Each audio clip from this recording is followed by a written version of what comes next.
Morning guys, it is a bright sunny morning here and we've been driving for a couple of days now the all-new Mitsubishi Triton. And here's 5 things you probably need to know about it. We've been driving around the top spec Athlete, which at this time hasn't been launched yet, but comes with an estimated price of around 170,000 ringgit, about 7,000 ringgit more than the HiLux Rogue and 13,000 ringgit more than the Isuzu D-Max X-Terrain.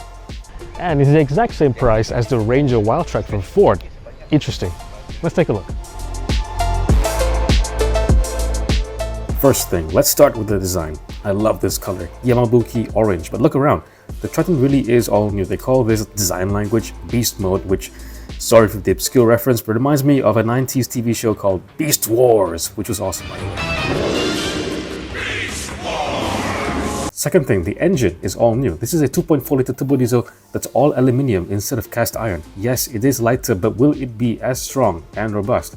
It comes with a 2-stage turbo system, one big, one small, so you should get plenty of boost at the low and high end of the rev range. So far it has been impressive, okay? 204 PS, 417 Newton meters of torque, and it is quite refined. Maybe the whole refinement of the car is pretty good because I did some highway stuff, some high-speed stuff, and it felt really composed, and the vibration was quite minimal, very impressive. Although I would say that a 6-speed auto is a little bit, it could use more ratios. Third thing, inside, this is a big step up over the old Triton. No more is it like trying to catch up and pretend it's a modern pickup truck. Inside now, the cabin ambiance is really, really nice. Soft touch plastic in most places. You do get hard plastics here and there, but come on, this is not a luxury car, but it does give you a cabin ambiance that's more SUV-like. And the thing is, you have this orange accenting, no matter the color. Right now I'm in a white color Triton. You get the orange accents everywhere on the steering wheel, on the dashboard. Orange accents, plenty of them on this sort of quilted textured seats with like microfiber texture fabric on it, and with this Napa leather, which is a very bright brown, almost orange, almost like the orange on the Yamabuki orange of the Hero color. Perched up high on the dashboard, you have this touchscreen infotainment display. It's not bad. It is got some nice useful, push buttons over here, little knobs down here. It has Android Auto, Apple CarPlay, all the standard stuff. Wireless charger recessed in a nice little area below here. USB-C, USB-A, push start button, and a really, really useful digital and analog mix for the HVAC, for the aircon controls. You have buttons over here to control fan speed and temperature controls as well. And next to that is a digital readout. You can actually see what happens, what temperature you're at, what fan speed you're at, all the stuff that you would want. Dual zone climate control. So if you've been waiting for the Triton to actually catch up to its competitors in terms of having a more SUV-like ambiance, well, stop waiting. It's here. It's got a 5-star ASEAN NCAP safety rating and is the first dual cab pickup truck to get a 5-star rating as well from the Australian NCAP test, or NCAP. Aside from collision mitigation braking, blind spot monitoring, lane departure warning, rear cross traffic alert, the new Triton also adds adaptive cruise control to its ADAS arsenal. Okay, fifth thing, on the road. Actually, it does acquit itself on the road pretty nicely. I gotta harp on 2 things, actually 3 things, okay? Handling. First of all, I don't know if it's the active yaw controller or Mitsubishi's Evo DNA that they put into this car, but I like the way it handles. It might be one of the best, or maybe even the best, handling pickup truck so far, because the turn in is very positive. It just grabs at the front over here like a car, to be honest. There's a lot of positive feedback that you get from the front axle. I'm really impressed with it. So if you go on a twisty road, you can have some fun.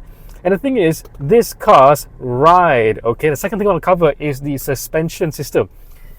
It is very softly sprung, but it doesn't have that wallowy shuddering, okay? It doesn't wallow in the corners. The body roll is well controlled, and it doesn't shudder over small imperfections in the road. It's not like sensation. And despite being softly sprung, it doesn't roll too much. Like I said, body roll is kept at quite a minimal, so you can chuck it around and have some fun. Okay, but the thing is, being softly sprung, it does have the effect, if you go over undulations in the road, especially in the highway, okay, it does tend to be you have that kind of floating effect where it's not quite compressed and it's still rebounding before you hit the next undulation. It keeps on going and keeps on going. But it's not like it is making you feeling sick, because that feeling of car sickness for me, especially in trucks, comes from, well, that goyang feeling, you know, it kind of like shudders this way, that this way movement. Lateral? Whatever. But it doesn't have that. That is well controlled. So you don't get the sensation that you're going to vomit in a pickup truck, but you have a softly sprung suspension, which also is really useful off-road, because off-road, you know, we're going over some rough stuff and some off-roady type terrain, and the soft springs, the softer suspension makes the ride actually quite bearable over rough stuff, which is quite surprising. And the thing is, this car, I know they told us that the travel on the suspension is actually quite high. It's one of the highest in its class, or the highest in its class. So yeah, it does translate to a more comfortable experience on the road, over bumps, and also off-road, without sacrificing, you know, some of the more fun characteristics that you get with the Triton. I am really quite impressed with the way this thing handles. And the thing is also, if you're going at high speed, you really appreciate, number one, the comfort, yes, and the refinement, because I think they've spent extra money and extra effort to make this a more refined experience. And that was one of the criticisms of the old model Triton, that it didn't feel as expensive or as upmarket as like maybe a Ford Ranger, D-Max, a HiLux, you know, the HiLux Rogue. But in this case now, even on highway speeds, this car feels very composed. There's quite a manageable level of ambient noise that can intrude into the cabin. It is an SUV-like experience, so, you know, job done there, Mitsubishi. Okay lah, sixth thing, okay? There's a couple of things that I noticed that stuck out to me about the new Triton, because we have the old model Triton with us during this little drive. I do think we lost some of that visual flair. The old Triton looks very distinctive and very attractive.